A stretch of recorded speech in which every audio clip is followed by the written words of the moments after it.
The remarkable thing about vitamin D is that you don't need it from food at all if you're getting out in the sun, because our skin can manufacture it, and that's obviously quite novel. But when you are getting it from food, the single best place to get it is fortified dairy products.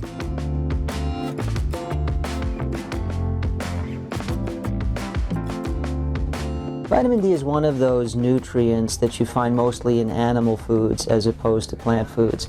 So although there are many arguments for eating a mostly plant-based diet and even an entirely plant-based diet, it would be hard to get enough vitamin D without supplementing if you did that, or without getting enough sun exposure. The remarkable thing about vitamin D is that you don't need it from food at all if you're getting out in the sun, because our skin can manufacture it, and that's obviously quite novel.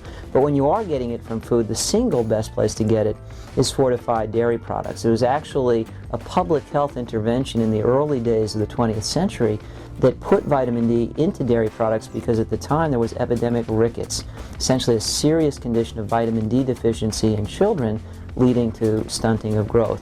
In addition to fortified dairy products, there are other products these days that are fortified with vitamin D more and more. Many of those will sport announcements on the front of the package declaring that, because it's kind of the darling nutrient of the day.